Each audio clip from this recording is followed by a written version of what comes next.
This is Renelle, and welcome to Quality Hang with Rod Brooks and friends. And here he is now, your host, my main man, Rod Brooks.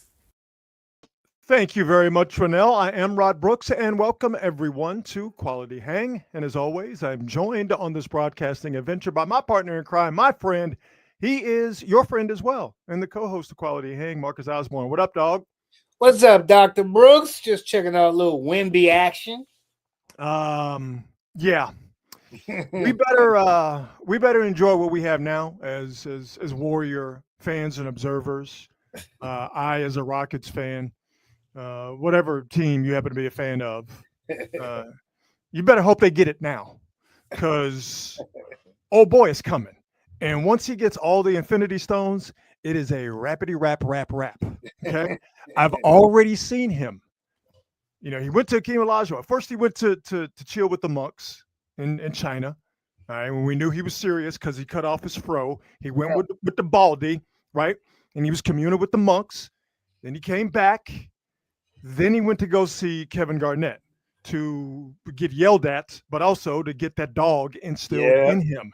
And then who's the last person he went to? He went to see the great Hakeem Olajuwon, my favorite basketball player, to get that feet work down, to get them fundamentals down, to get him with that lateral movement, to learn that and then Wemby went to him and said, presuming it sounded very, very French, like I saw what you did to David Robinson. Please teach me that. And Dream was like, I will teach you that. And then he taught him that, and now we're seeing it, albeit in just the first game of the season, but we've already seen it. And I'm here to say we are in trouble. And I've been sounding this alarm ever since he went to China earlier in the summer. And I hate to be right about this, but damn it, I'm right about this. And we are in trouble as basketball fans. It's a wrap. Listen, I watched him do a little damage. First of all, I can't believe that people are falling for some of these up fakes and like, wow, but you kind of got to. You have to. Kind of got to. It's a trip seeing some of these 7-footers be dwarfed by this dude. He put Anthony Davis in a blender. Okay. Golly. All right. Think what you want to think about Anthony Davis, but Anthony Davis, when upright and healthy, is one of the best defenders in the league. All right. He's a big dude with long arms, and he's got defensive tendencies. Victor Wembanyama made him look silly a couple of times, and they're just not getting to halftime.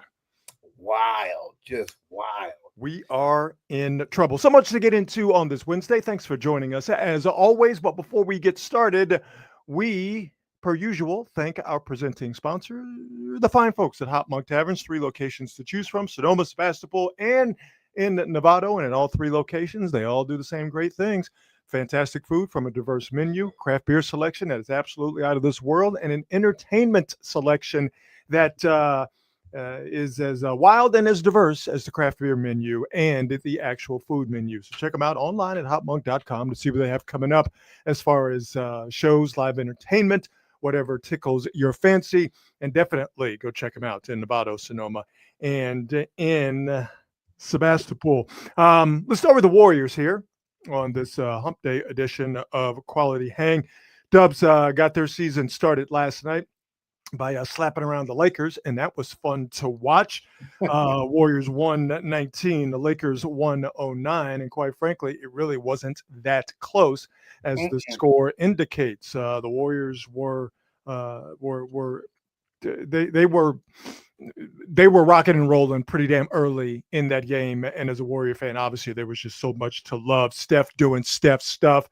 Jimmy Butler leading away with 31 points. Draymond Green got a tech with 7 minutes elapsed in the game, and he got the tech off the bench. So Draymond is in. That was a terrible call. I know. No, of course it was, but it's Draymond. All right, that's who we're talking about. But putting that aside, Draymond looked like Draymond out there handling business.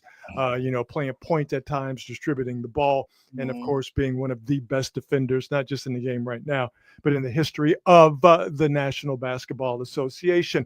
All of that happened, and the Warriors beat the Lakers. And what does everybody want to talk about? Rightfully so.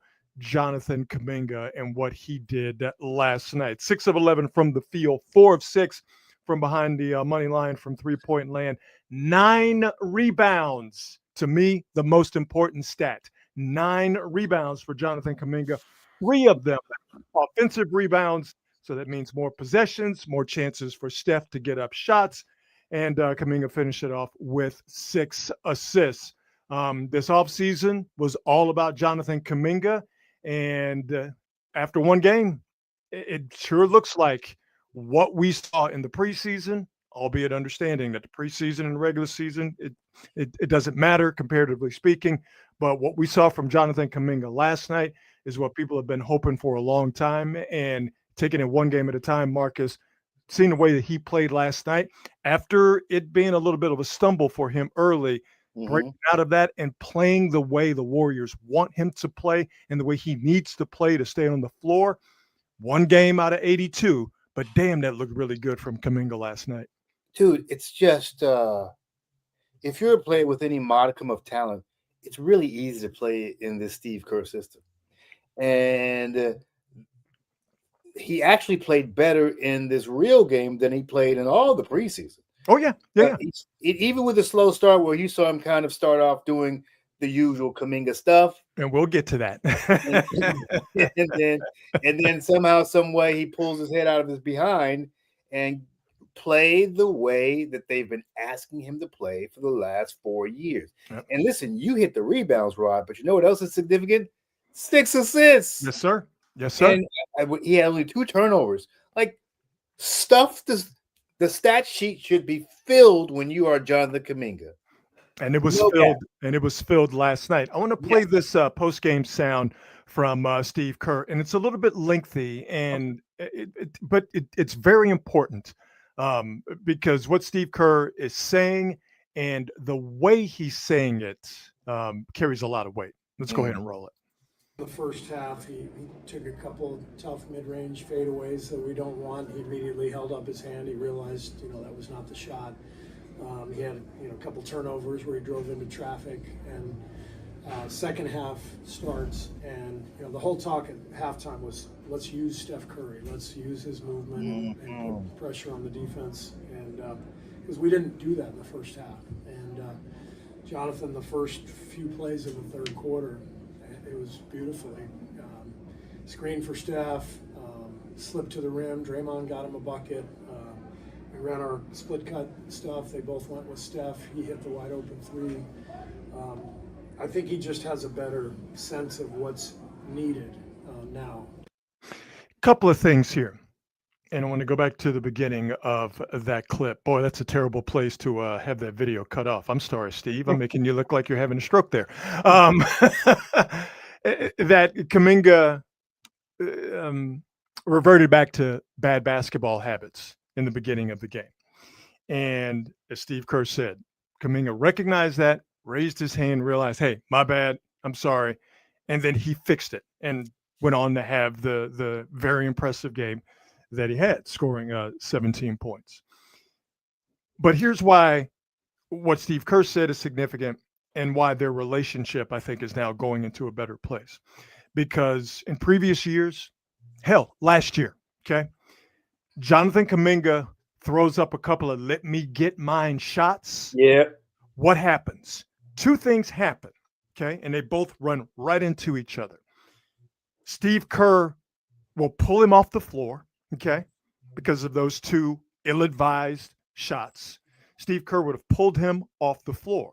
Or Jonathan Kuminga would have been like, no, I got to get mine. I got to get into the flow. I got to get these shots up so I can be in there for the rest of the game.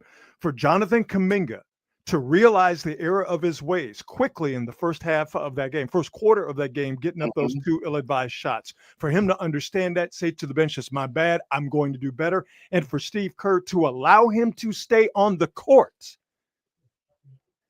we wouldn't have seen that last year. All right.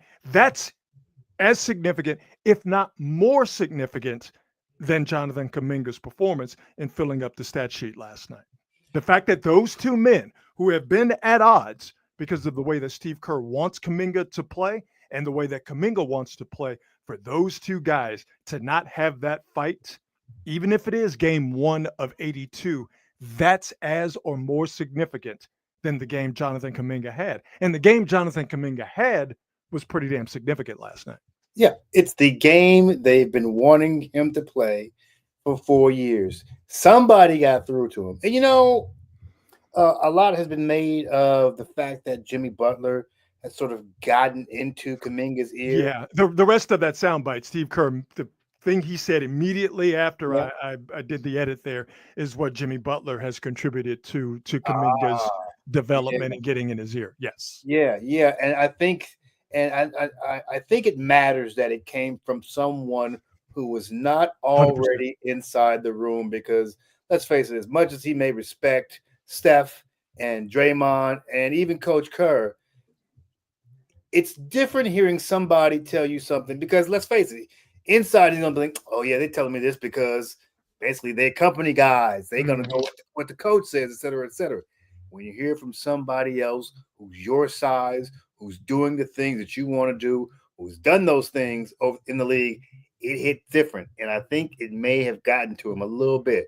Oh, no, you're 100% right. And it ain't a little bit. It seems like it got to him a lot bit. It's amazing with coaching and I'm talking about youth coaching, what I do. But boy, you can say something to a player on your team. Yep. And it goes in one ear or out the other, or they just dismiss it for whatever reason. But if the exact same thing is said by someone else who was thought of as not, not a coach, not a disciplinarian, not somebody that's on you all the time, then that same message will resonate with that player differently. That is one of the things in sports that is just absolutely true across the board. And I do think, not only, with Jimmy Butler, playing Kuminga's position, but also Butler's status as an OG and his career and how he has ascended and how playing a certain way has made him a very, very, very rich man. Yeah. That kind of stuff resonates with Jonathan Kuminga. Who would love to have, I'm sure, the career that Jimmy Butler is currently having. And I know for a fact, even without asking Jonathan Kuminga this question, he would love to have Jimmy Butler's career earnings that are continuing to multiply. I mean, it's one of those things that players, no matter how much they see it themselves, it's just one of those things that players don't really recognize and realize until they're much later in their careers that, oh, if I win, I'm going to make myself a hell of a lot more money. But I have to play a certain way. I have to work within a certain structure to win. And in that soundbite we just played from Steve Kerr, listen, their main thing, and there's absolutely nothing wrong with it because it's gotten them 4 championships and it's going to get them in a position to get back into the playoffs this year.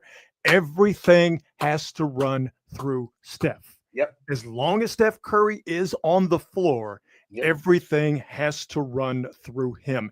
Any attempt to get yours suffocates the overarching offensive point, which is get Steph involved one way or another, whether it's actually getting him the ball on the series of cuts and screens, or whether it is using Steph's, as they say, gravity, which is basically everybody paying attention to Steph, using Steph's attention grabbing to the benefit of the other 4 players on the court.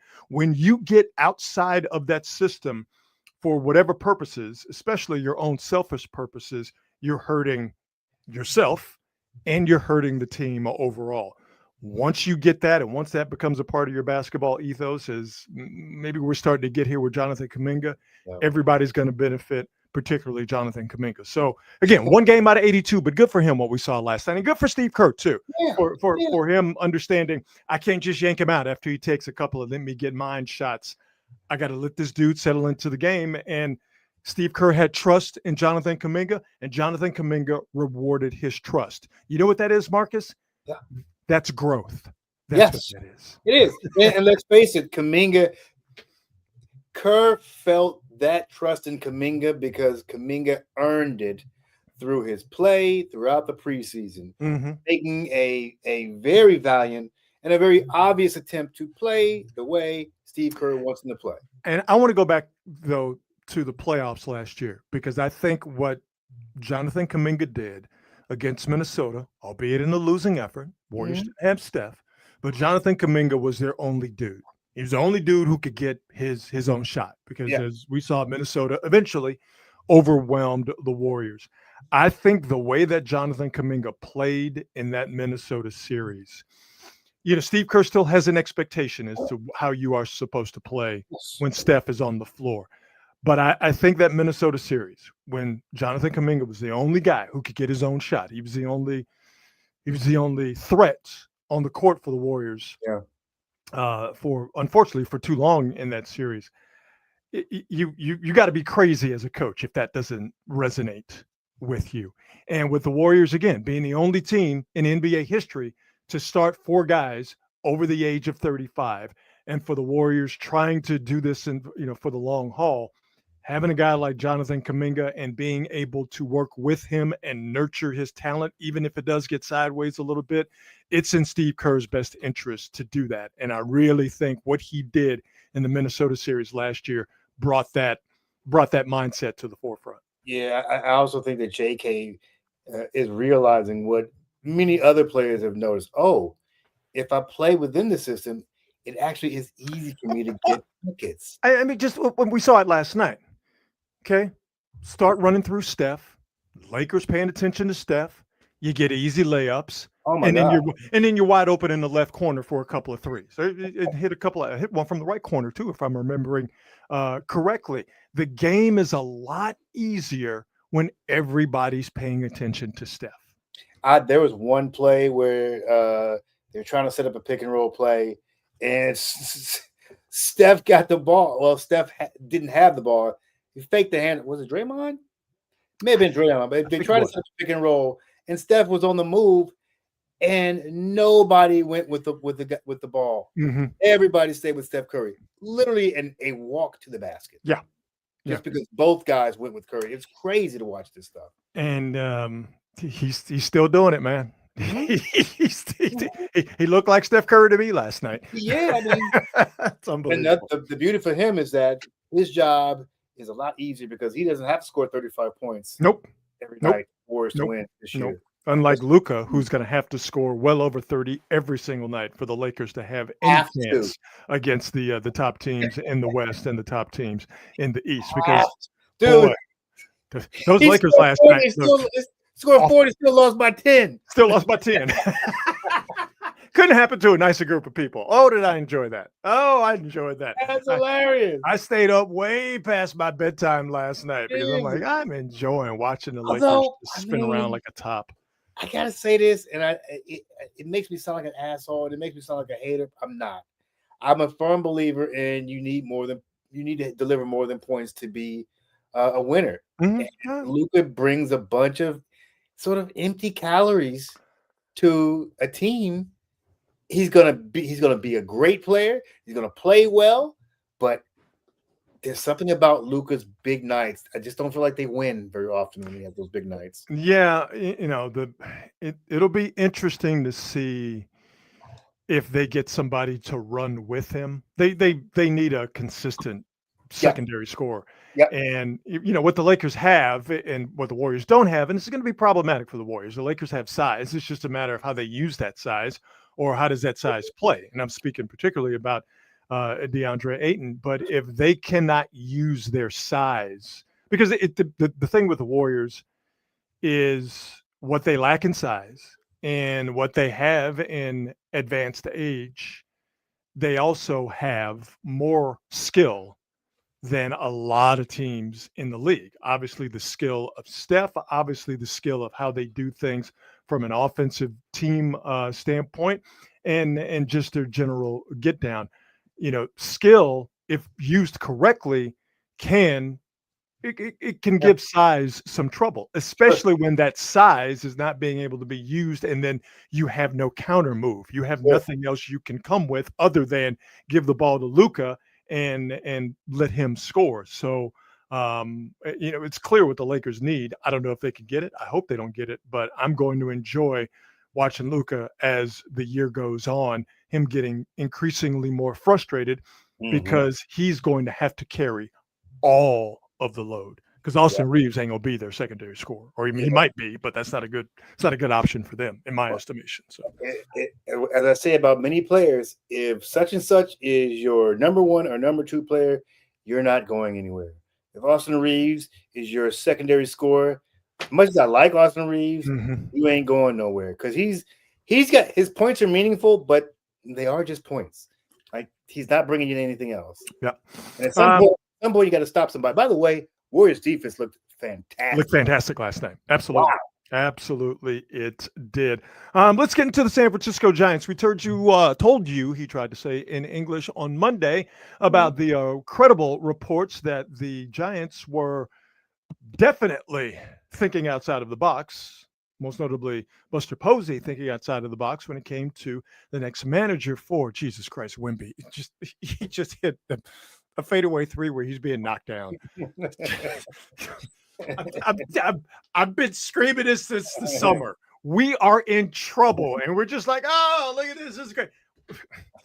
Come on, man. Anyway, Buster Posey hiring Tony Vitello. Now, the former head coach of the University of Tennessee at Knoxville men's baseball team, as they won the 2024 College World Series, but he is no longer with them, as it's now official that the Giants have hired Vitello. There will be a press conference next week. Vitello, again, 47 years old, infielder by trade, but college is the depth of his experience. He's never played Major League Baseball, never played in the minors, never coached in the minors. Obviously, has ever been a manager in Major League Baseball. This has never, ever, ever been done in the history of college baseball. So Vitello comes to the Giants with a college pedigree that is very, very impressive. But I want to point you to the bottom row here of numbers. On the left, since Tony Vitello was the manager of the Tennessee baseball team, Tennessee has produced 10 first-round draft picks. Okay? Nothing to sneeze at. No. Since 2021, Tennessee has produced 42 total draft picks. That's the most in the nation. And this clearly resonated with Buster Posey. And we played you a soundbite on Monday where Vitello was talking to Greg Olson on this podcast about youth sports, college sports, and developing young players. And Vitello's really, really big on changing not just the narrative, but changing the way young baseball players are developed. Vitello just does not believe it is being done in the right way. And when Vitello had a chance to talk to Buster Posey at a game in Colorado last season, clearly that, and I'm sure other aspects, but clearly player development resonated with Buster Posey. And Buster Posey released a statement today, and I want to focus on the beginning of the statement. Throughout our search, Tony's leadership, competitiveness, and commitment to developing players stood out. Okay? It's the first thing he mentions, developing players. I get it.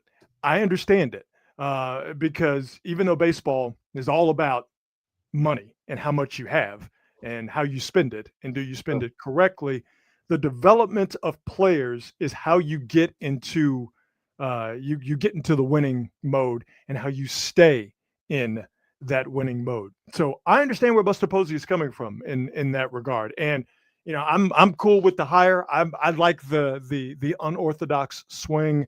I think it is definitely going to energize the team. I still have questions, like a lot of people. You know, can he relate to guys in the clubhouse? You know, what is his overall managerial strategy? Get down. You know, who's going to be his bench coach? Are they going to run more? You know, how does he handle a bullpen? There are a lot of questions, but to me, I think those questions can be answered and can be answered in a positive, forward way. And I think that the what's the best way to put it? The unorthodox nature of the hire, I think, is a good jumping off point for where the Giants want to go and where they need to be as they try to get this thing on stable footing. Yeah, I like I said to you the other day, I admire Buster Posey's um, the balls to go ahead and make a hire like this. Mhm. It is definitely a sink or swim thing, but we'll see how this thing turns out, dude. It's interesting that I mean, obviously development is important. I wonder how much that will be able to be done at the major league level. I think that if he was managing in the minors, yeah, you could focus more on Mhm. development. But when you get to the pro level, you ain't got time to be developing people. You need to be winning, and No, that's true. this is what stunts the growth of many young players when they come to organizations that are winning or have expectations of winning. But It's hard to get them in there when you got to develop, quote unquote, to develop them. I will say this though. Okay, I got to turn this television off. I can't sit here and just watch Victor Wembanyama just do unbelievable stuff and try to have a conversation with you and do a show for people who are nice enough to watch us on YouTube and on X. Um, I hear everything you're saying, but I will say that I think that mindset of once you get to the bigs, you better know it because we don't have time to teach you. And I'm just kind of simplifying it here because we don't have time to teach you. I think that way of thinking is detrimental to young players that you are going to need and eventually have to rely on. And I think it's short-sighted. And I think that's and this is where I believe that Buster Posey is going in the right direction with this unorthodox Vitello hire, is that an older manager like Bob Melvin, and I'm just using him as an example because he's the recent Giants manager and he is an older guy. By the way, Melvin was making $4 million a year. Really? Anyway, that an older manager or a guy who's been in Major League Baseball for a while would say, I don't have time for that. You didn't bring me here to teach guys how to play baseball. You brought me here to manage a big league team, Mhm. to manage guys in the clubhouse, to manage a bullpen, and you brought me here to win games. You didn't bring me here to teach and develop. Mhm. I think that, again, I understand the whole once you get to the majors, you got to know how to play. But I think you're being not you, but I think if that's your mentality fully, you're being short-sighted and you're just not doing right by these young players who could use. Let's not even call it development. Let's call it refinement. You know what I mean? Sure. Let's call it smoothing off the rough edges. Learning them up a little bit about the major league game. I think if you help them through that journey, I think the benefits way more outweigh the negatives. And quite frankly, I don't know what the negatives are other than old school major league managers or old school major league thinkers saying, you didn't bring me here to do that. I don't have time to teach these young guys. They should have learned all this shit in college or they should have learned all this shit in the minors.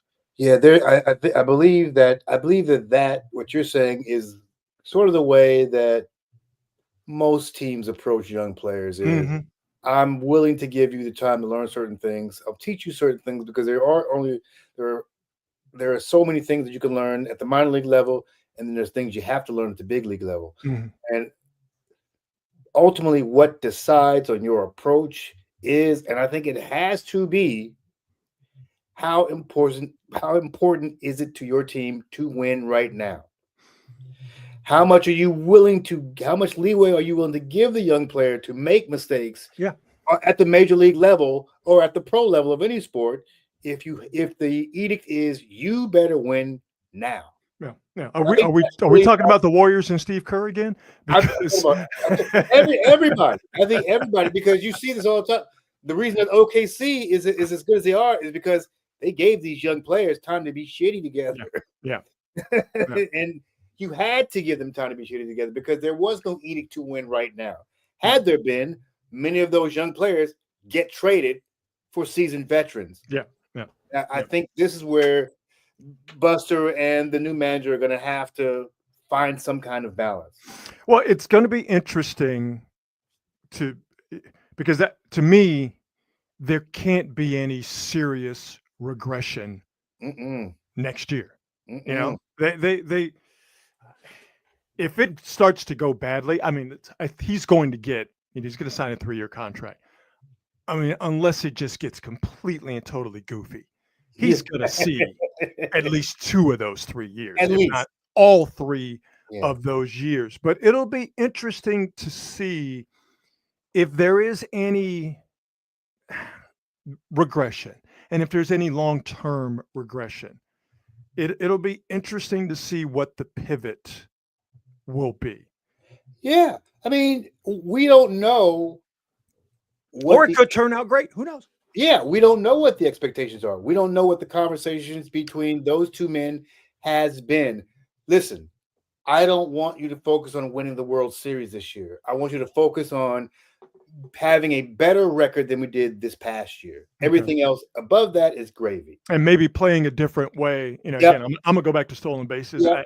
I think it's ridiculous that the stolen base has been de-emphasized in baseball, and I think it's ridiculous that the Giants are one of the worst in terms of de-emphasizing or not stealing bases. I would love to hear, you know, this is me getting baseball nerdy. I would love to hear what his thoughts are on bullpen management, and if that's not necessarily something he's down with, or if it's not a strong suit, who's going to be the guy that will be the serious voice in his ear when it comes to bullpen management. But I do think your point about next year's expectations, well, not even next year's expectations, but the next few years' expectations, is not, you know, it's of course to get to the playoffs, but not necessarily winning the World Series. Yes, everyone wants to win the World Series, but you have to be realistic here and understand what you're up against in your own league and in your own division, because as we've talked about, I'm cool with the Tony Vitello hire. Drew Gilbert played for Vitello at Tennessee, which is why I have Gilbert on the brain. I'm all about the unconventional move. I don't think his lack of Major League Baseball experience in any way, shape, or form is a hindrance for Vitello at all. What's the biggest hindrance? What's on the screen right now? Okay. Because let me move this banner here so you could get the full scope of it. The Giants are 9th in terms of total payroll. Crazy. Now, $178 million in payroll is nothing to sneeze at, okay? Because the Pirates ain't spending that, the Marlins ain't spending that, Kansas City's not spending that, the Rockies aren't spending that. I could keep going on down the list.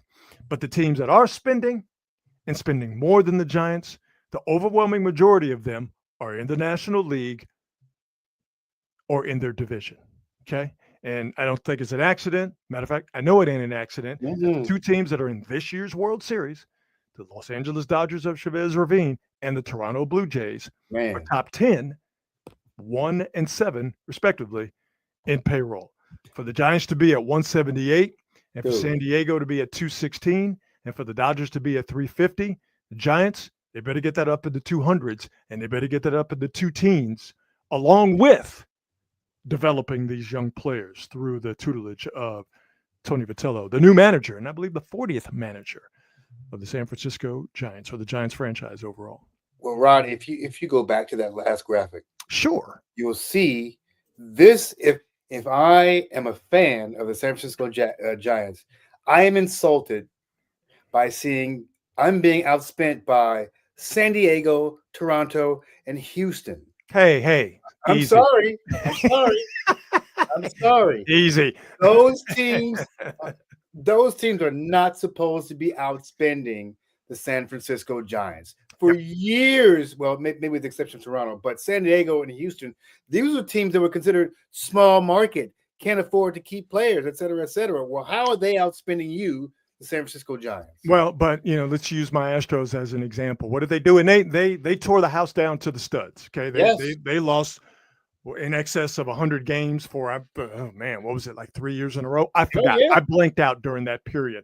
But what the Astros did, and the Giants are not going to do this because they're not, you know, in the Bay Area, you can't do what the Astros did. Even the Cubs did it, and the Red Sox kind of did it, whereas they tanked for a few years to get some high draft picks. They hit on those draft picks, got some free agents, developed some guys, and then able to get back to the playoffs. And for my Astros winning a couple of World Series. But what the Astros did is they drafted and they developed, starting with Altuve.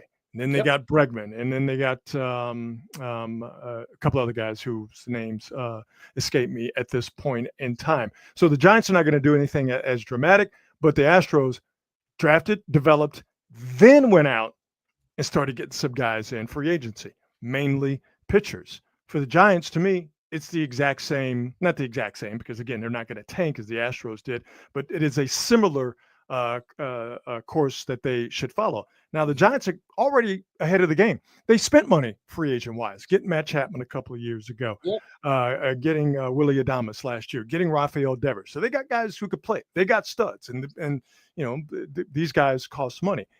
I just think that if you're really trying to get it going, and this goes back to what you said before in terms of, maybe the Giants' focus is not really on winning the World Series right now. It's about in a couple of years after they've developed the young players to the extent that they want to. Let's now then go out and maybe spend some money on some pitching. How about that? Yeah. Which could be beneficial to them. So I do think that this is definitely a smart, albeit unorthodox, multi-year plan that if you pull it off, you pull it off right. You develop these guys in conjunction with spending more money, most notably on pitching. You might be cooking with gas, but $178 million and everybody else is in the 200 millions. That ain't gonna get the job done. That ain't gonna get the job done. Cut it. Ain't gonna cut it. And let's be honest, this fan base is pretty forgiving. You're not living in New York. They're pretty forgiving. If you show that you're out there busting ass and people take a liking to you, people will show up and they'll watch you. Yeah, they reached their limit with Kapler, and then they reached their limits with Bob Melvin. Mm-hmm. So reset button has been hit. Understand that social media is not real life by any stretch of the imagination. Pardon me, got the hiccups. But for the most part, people are, once the shock and surprise wore off in terms of Vitello not having any Major League Baseball experience, they're again, it's in Buster we trust. Buster Posey says this is cool, but then they're cool with it. So the reset button has been hit, I think, with Giants fans, and they're all aboard until they get a reason or reasons to think differently. So like I said, it's going to be interesting. And I think this guy's going to do really, really well. Vitello is going to do really, really well. Not that this is of great import compared to all the other things that are important to a major league manager, but I think Vitello is going to play real well here with the media and just his general overall get down and demeanor. I think people are really going to get on board with it. Pull up Jason Battle's comment there, and I think you kind of touched on this, Rod, when he talks about how the manager's supposed to develop a player. Isn't that on the player and the training staff? Don't you need to play to develop? Yes, you do. But I think you can also, here's the thing about baseball, and what I love about baseball is that baseball is the most cerebral out of all the games. Yes, you need to be of a certain intelligence to play football and basketball and hockey, to play all the sports at a high level. But baseball, because it is so situationally based, and I'm not just talking about team situations, but just an individual. Okay, what am I going to do in this count when I'm at the plate? What am I going to do in this count when I'm pitching? What am I going to do in this count when I'm a middle infielder or an outfielder, or relief pitcher? It's all of it is based on how you see the game, how you think the game. And I think while baseball is, yes, being able to hit, being able to run, being able to throw, being able to pitch is extremely important. How you think the game is right up there with it. They say 5 tools. To me, it's 6 tools. The one between your ears is it's just as important, if not a more important muscle than biceps and quads and hammies and all that kind of good shit. So I think when you have an organizational ethos, and I will give old boy that was there before Melvin, I will give him credit because this is what he tried to do before. I remember doing an interview with him on KNBR, and he said that he was okay with the majors being almost seen as quadruple A, where bringing guys up and then having them sort of learn on the fly and learn what the organization's baseball ethos was, like that he wanted to draft and develop in real time. Problem with Kapler is that guys stopped listening to him. He didn't communicate necessarily well or effectively when it got down to it. And just the whole back and forth of the lineup machinations and guys going back and forth from Sacramento, AAA to the Giants, that shit just got old after a while, especially when you stopped winning after 2021. But I do think how an organization views how you play the game is just as important as actually playing the game from a physical standpoint. Does that make sense? And so clearly Buster Posey has an idea as to how he wants the Giants to play. And that vision lines up with how Vitello sees, how he sees young players and how they are being developed, good or bad, coming out of college baseball, which is where you are now getting players just as much as you are getting them out of the majors and being longtime Major League Baseball players. You know what? I would love to hear the story of Gabe Kapler with the Giants. I guess I'm one of those people who didn't think he was that bad. I felt like he got kind of a raw deal. I felt he got played by having 1 year that was so singularly good that you can never reach. That team was never as good as that record, and I think that kind of put in everybody's mind that they should be ready to take the next step. They were never as good as 100 and some odd victories. He put aside how put aside with the media thought, because we don't matter. We don't. I think, yes, from a good amount of fans, the further they got away from 21 and the worse they looked, the more it seemed like an outlier and the more it seemed like a fluke. So he couldn't coast or ride. I don't want to use coast. He couldn't ride on the strength of, hey man, 2021 was a damn good year. And they were a bullshit check swing call away from I think knocking the Dodgers out, quite frankly. Amazing year. In that division series. And because he was so unorthodox, Kapler was, and because he seemed through the media, he seemed almost disingenuous at times, and he seemed like he was almost distant in his conversations with people. That poisoned the waters, for lack of a better way of putting it, in terms of how people outside of the Giants clubhouse viewed him. Okay. Now, and I've had this conversation with people whose names clearly I will not mention. Giants players didn't like him. That's what I want to know about. Particularly pitchers didn't like him. Interesting. Why did you like him? Couldn't, because they felt like, and I think tactically, I think Gabe Kapler was a good man. He's better than Bob Melvin, okay? Especially when it came to bullpen management. Very much better than Bob Melvin. But he communication, and this is where I think the questions about Vitello, his ability to communicate, I think these are legitimate questions. Not enough to say, well, because he's never been in the bigs, he can't relate to these guys. He can't talk to them. So why are you even hiring him? I don't think it's that cut and dried, but being able to effectively communicate your thoughts and ideas as a baseball manager, your get down to players is extremely, extremely important. It's important through all sports. Yep. And if you can't do that, if for whatever reason they start to tune you out, then it's a wrap. And I mentioned this before, that whole pulling guys in and out of the lineup, they hated that. They hated it because it felt like guys didn't get a chance to sort of sink or swim, hopefully more swimming than sinking, by their own talents. it seemed like they felt like they were being yo-yoed. They felt like they were being played around. And I know particularly pitchers that are still with the Giants didn't like, and they weren't victims of this, but they didn't like guys being on a shuttle from Oracle Park to whatever the name of the park is in Sacramento to go to the River Cats. Like they would just be back and forth back. They absolutely and completely and totally hated it. And because they hated it so much and they weren't winning, guys just completely and totally tuned him out. And to use this catch-all term, he lost the clubhouse, and he wasn't Buster Posey's dude anyway.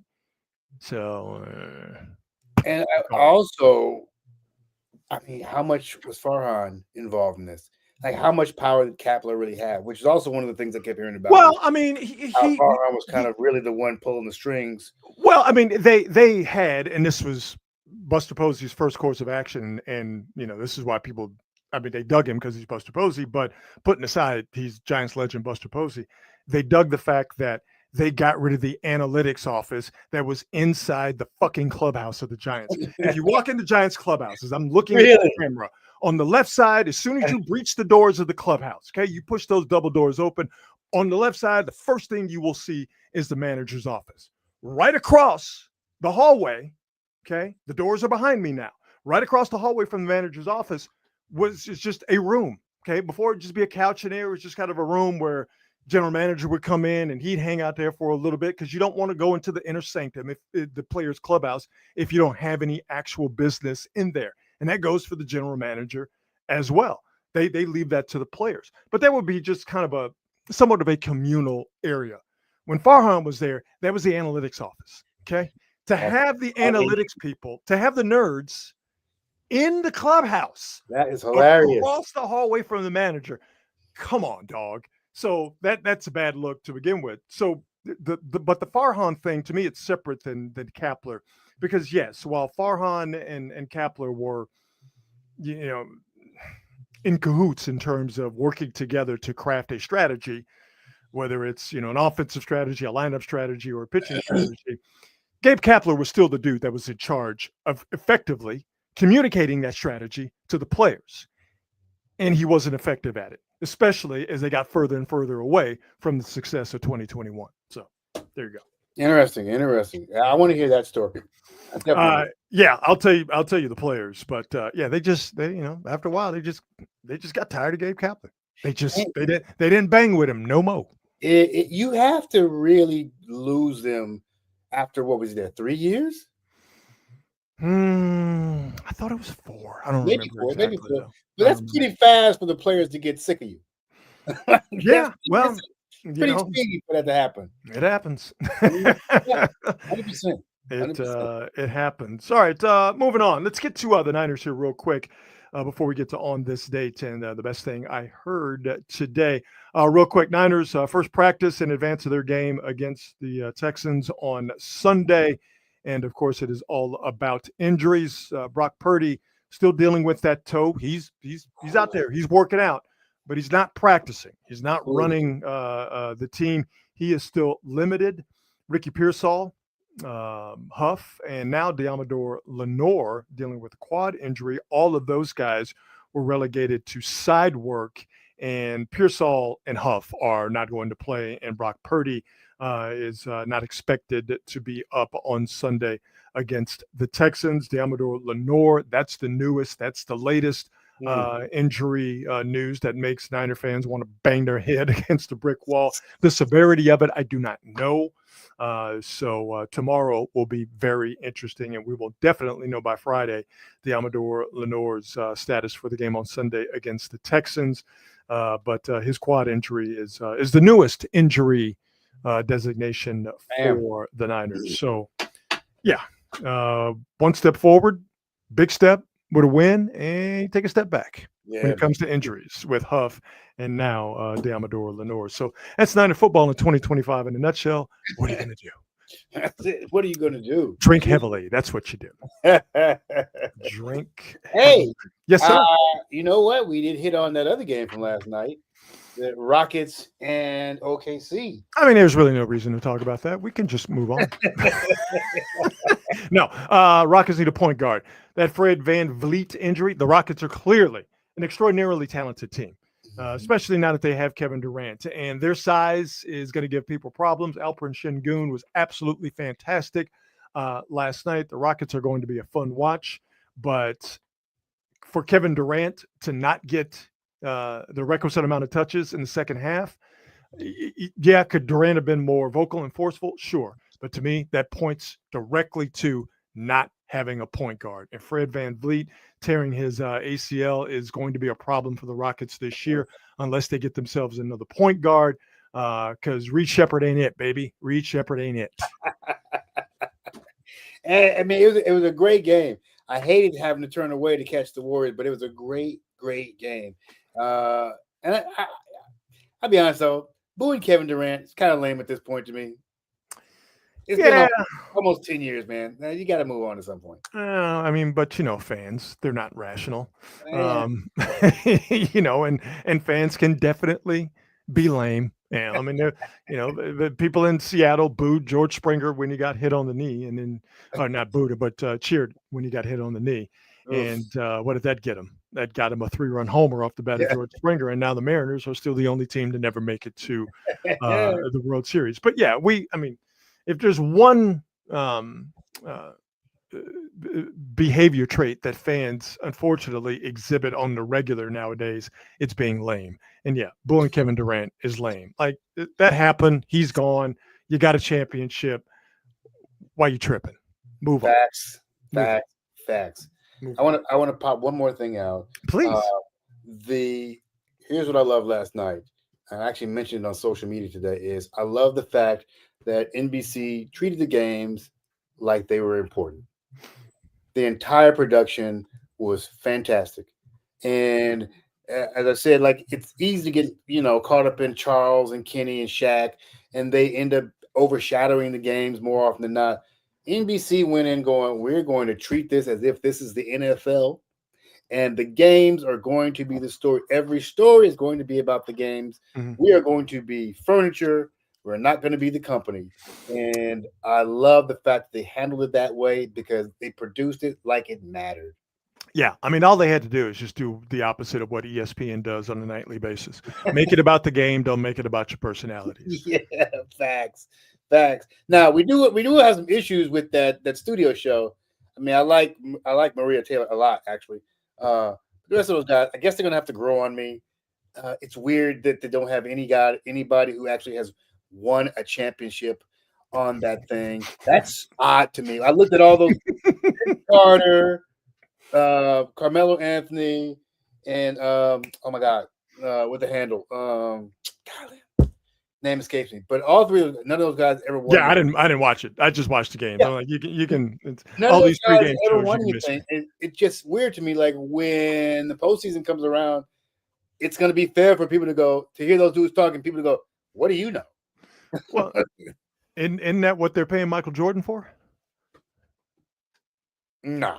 They're paying Michael Jordan to be Michael Jordan. Ain't no way you get nothing out of Michael Jordan. No. I'm not saying necessarily to analyze the game. I'm saying that's the guy who, like, you want to talk about a guy who has won championships? Sure. We got a canned Michael Jordan interview that we're seemingly going to stretch out over the course of an entire NBA season. Tracy McGrady. Thank you, Joe. It was Tracy McGrady you were referring to. Tracy McGrady. Yes. Tracy McGrady. Yeah. Oh, God, just those guys are just oof. Yeah, I missed it. I came in about midway through the second quarter last night, so I didn't see their pregame show. But your point of view, your analysis of it seems to line up with the majority of people's analysis. That really, it was all right. Yeah, it was nothing to get excited about. It definitely needs to marinate a little bit more. But it was a whole lot better than one guy screaming at you and making a whole goddamn show about himself. Yeah. I'm just not going to mention his name. I'm just going to treat him like oops, I said his name. I'm just going to treat him like, I'm going to treat him like that. I'm not even going to say his name because that's what he wants. Facts. That's what he wants. But yeah, man, it is good that the NBA is back and we are in that sweet spot sports wise where Obviously, college and pro football thing. I mean, Victor Wembanyama is kicking the Mavericks' ass. I believe he's got close to 40 points. Dude, he had Right 20 now. in the second quarter. So Yeah. I mean, he is giving them the business. But college football and pro football, obviously, percolating. World Series starts on Friday. If soccer is your thing, European, La Liga, Champions League, we are getting that. I think we're actually going to get some World Cup qualifiers too. Hockey is back, if that's how you get down. And again, the NBA. I'm going to say it again. The spring sports, April, hey, man, late March, early April, March Madness, the Masters, the beginning of baseball season. That's fine. Ain't nothing beating October. Ain't nothing beating October. Nothing. Nothing. Solid. Nothing. Absolutely. Solid. Let's get to some on this date.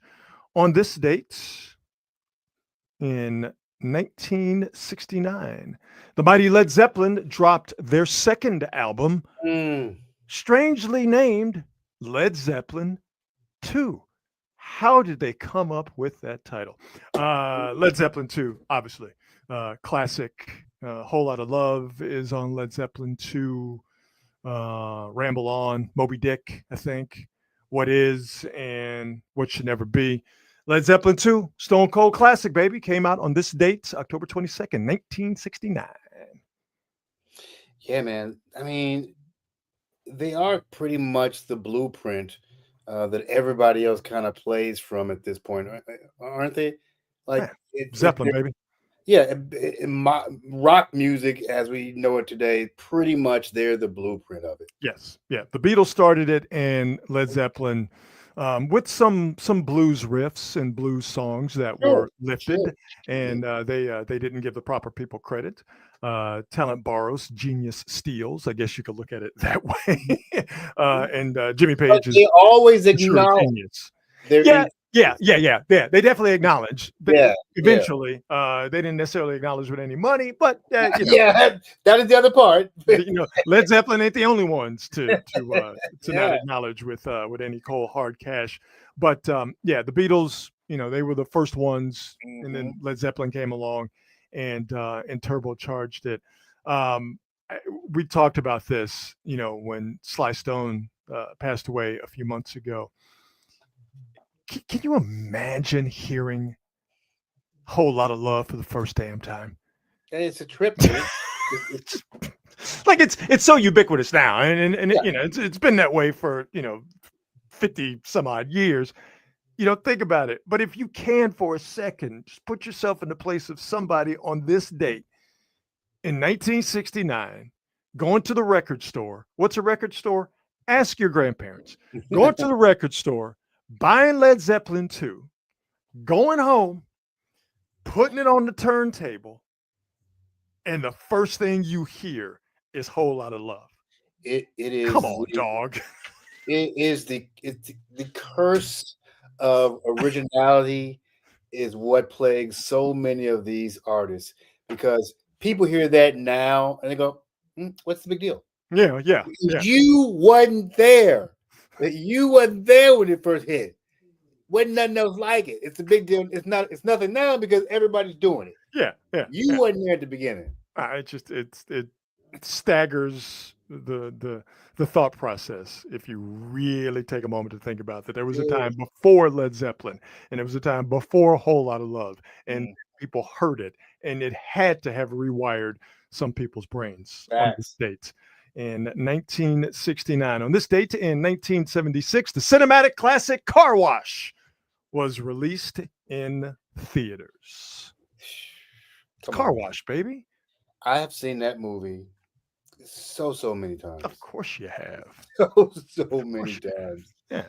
I live to see Richard Pryor as that preacher. As the preacher. Oh my God, it makes me feel so good. It makes me feel so good. I can't even lie. Oh man. Everything about that movie is it's I don't know how to explain it to folks. It's a classic. It's classic. And we don't get these movies anymore, but it's a great ensemble movie. And just as we were talking about, hearing Led Zeppelin, Led Zeppelin 2 for the first time in 1969. You imagine going to a theater on a Friday night, 1976, and you see George Carlin, and you see, Dude, you see Richard Pryor, that's as you mentioned, and you see, that's you see Antonio Fargas, you see Huggy Bear from Starsky yes. and Hutch, like, the 50s and the 60s and the 70s. You had these movies where it were stars from all over the place, and they would all come together to be in this one movie. And even if it was for a scene or two, they would come in, deliver a memorable performance in a scene or two, and then bam, they'd move on, and it would move on to the next plot point, and it would move on to the next to the next star. They don't make movies like that anymore, and I think Car Wash was the best example of one of those great ensemble comedy movies. Yeah, people don't even understand like the faces, particularly folks from the black community. When you Mm-hmm. saw these faces in these Mm-hmm. movies, Mm-hmm. Pointer Sisters, I think was Flip Wilson in there? Yes, yes, yeah, Yeah, yeah, and Garrett Morris was in yeah, there. yeah. Who else? Obviously, Melvin Van Peebles, Antonio Fargas, Bill Duke. Yep, Obviously, Richard Pryor, Franklin Ajay, yep. who, if you are a young person, you don't know who he is. Franklin Ajay was one of the funniest stand-up comics of the Legendary stand-up that comic. dude is so funny. He has a bit about the Olympics that is classic. Yep. Talking about coming in last, that's so good. So good. Yeah, man. So many memorable performances and so many memorable stars in that movie. Car Wash, legendary soundtrack too, by the way. Car Wash Yes. came out on this date in 1976.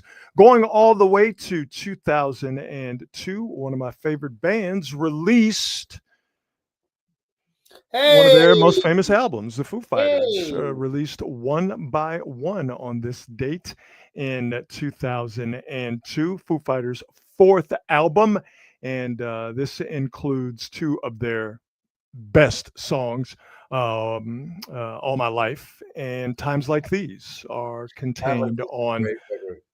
One by One by the Foo Fighters. Came out on this date, October 22nd, 2002. Yeah, that is a good. Times Like These is such a good record. It's a great song. Great Such song. a good record. You know who's a big Foo Fighters fan? Prince, gigantic Foo Fighters fan. Yeah, he did. Did he do Best of You? Was it at the Super Bowl? Yes, he sure Yes. did. Yeah, He yeah, yeah, did. He yeah, played that song regularly. yeah, yeah. And what's his face? Golly, our lead singer Dave Grohl. Dave Grohl has a great story about Prince asking him to come to. Come and jam. Yeah, It's, yeah, it's yeah, so funny. yeah, It's yeah. so funny. He jammed in an empty arena. I think it was the Forum. Jammed in an empty Forum with Prince, and Yeah. Prince is like, "Yeah, we should do that again." And he never saw Prince again. It's the most Prince story of all time. Dave said, and then he was gone. Which is Then what he was every- gone. He was Every Prince story ends that way, and then he was gone. By the way, Victor Wembanyama has just hit the 40-point mark. 40 points on 15 to 21 shooting, 15 rebounds. Woo! 15 to 21. Wow. 15 to 21. I tried to warn everybody. I tried to tell you. If this dude ends the year with a 70% field goal percentage, are you kidding me? I mean, it's a wrap. It's over. Are you kidding me? It's over. The OKC better get another one as quickly as possible. Rockets better get one as quickly as possible. The Warriors better get it one as quickly. Ooh-wee. The Nuggets, you better get you quickly as possible. Why wouldn't you just alley-oop every single time? I mean, you could, but you don't need to, because he has an array of moves that he has already demonstrated tonight, and he's barely broken a sweat, for God's Goodness sakes. gracious me. So yes, Foo Fighters released their fourth album, one of my personal favorites, One by One, on this date in 2002. A couple of things happened on this date in 2012. Kendrick Lamar released Good Kid, Mad City. Mm-mm. Yes, sir. Yes, Great sir. album. Who Yeah. knew that the young fella from Compton who released this classic album would eventually deliver the death blow to that little light-skinned boy from Canada? Who knew? Who knew? Maybe we should have seen the signs on this album, Good Kid, Mad City, released on this date in 2012. Man, such a good album. Oh, yeah. Such Great a album. good album. Great Money album. Tree is such a great song. Oh my Yes. God. Yes. I keep that song in my rotation. An absolute genius, and we should have seen it coming. Maybe we did see it coming. Yeah. All the way back in 2012 when Kendrick Lamar released Good Kid, Mad City. Staying on this date in 2012, Giants fans, this will warm the cockles of your heart, maybe even the subcockles. It is when the skies opened up and the Giants went back to the World Series. That should end it. And who else? Scooter-O. And the Giants have won the pennant. 9-0 the final in Game 7.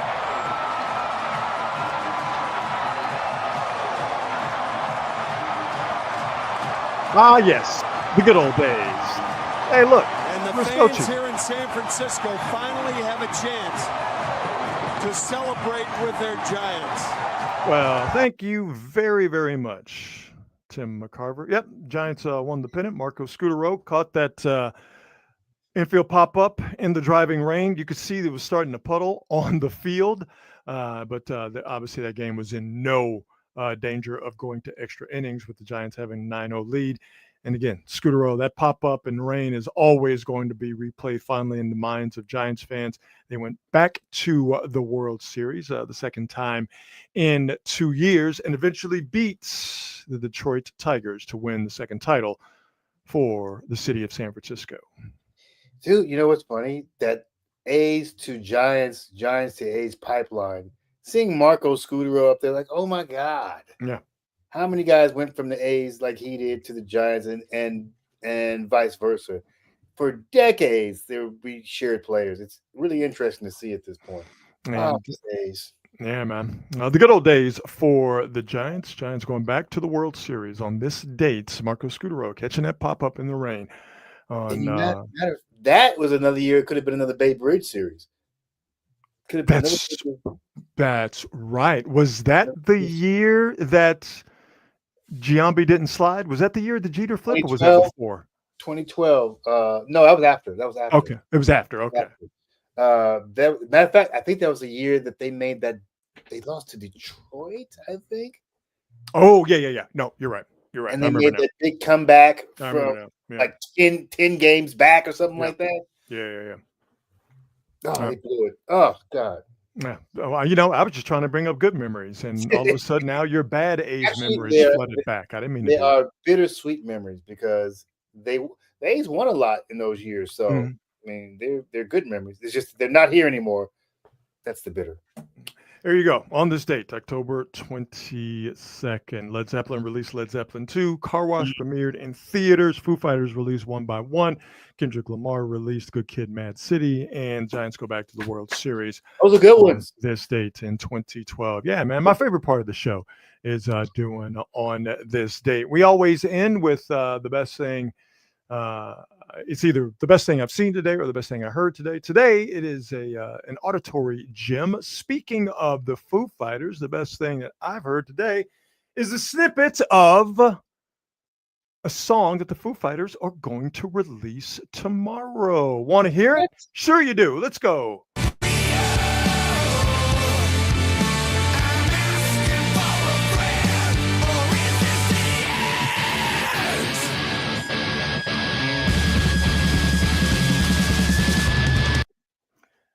Sounds like a Foo Fighters song to me.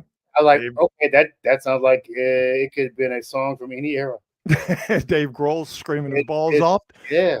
There's a wall of guitars, and the drums are at the forefront of the mix. The name of the song is "Asking for a Friend." They just dropped the snippet this morning. The song will be released tomorrow. I don't know if there's an album coming out. I do know the Foo Fighters have done a couple of shows in Japan, and I believe they got one coming up in Mexico if it hasn't actually taking place. But my guess would be, Marcus, that yes, there seems like there's an album forthcoming. And me being a very big Foo Fighters fan, I am here to say I am here for it. Be interesting to hear how autobiographical these songs may be. If there's a song about baby mamas in there. How real will Dave Grohl get?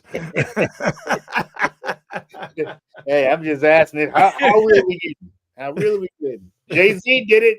It may be time for Dave to do one too. Will there be a song that makes a vague reference to divorce? Well, you know what? We're all going to be waiting. That's right. It looks like we're going to get something from the Foo Fighters. They stayed together too, didn't they? They sure did. Dave and his wife, yeah. Yeah, they sure did. Yeah. Good for them. Yeah. Good for those crazy kids working it out. A new Foo Fighters song coming out tomorrow. That's the best thing I've heard today. Pretty excited about it. Sweet. Excited about it. All right, let's get on out of here on this Wednesday. We'd like to thank our presenting sponsor, the fine folks at Hop Monk Taverns. Make sure you check them out in Sonoma, Sebastopol, or in Novato. Better yet, check them out in person. Get your belly full with some of their fantastic food from their diverse menu. Get your drink on with their craft beer selection that is absolutely out of this world. And you get your laugh on. They have stand-up comedy nights, open mic nights. If you think you got jokes like that, why don't you go to one of the open mic comedy nights or the open mic music nights? You get touring acts from around the country. You get local acts that are always prominent at all three Hop Monk locations in Sonoma, Sebastopol, and in Novato. They have trivia nights. They have country line dancing nights. I'm serious business. Whatever you're into entertainment-wise, you can find it at Hop Monk, or you might find something that you didn't know you were into, and you found that out by checking out Hop Monk. So see what they have coming up, entertainment-wise, concert-wise at Hop Monk. Check them out online at hopmonk.com. Follow them on all the socials, but more to the point, make sure you stop by and see Dean and all the folks in Sonoma, Sebastopol, or in Novato. I'd say, Marcus, we did the damn thing. We did, man. We most certainly did. All the folks in the comments, the Quality Hangers, thank you very much. We see you, we acknowledge you, and we thank you for being a part of this show, because we couldn't do it without you. We wouldn't do it without you, and we do it for you. So, serious business. Thank you so much for your patronage. All right, my man, let's talk on Friday. How about it? Let's do it, baby. We will get the folks into the weekend. Everybody, have yourself a fantastic rest of your night and have a great tomorrow. And as always, be good and be good at it. We'll see you.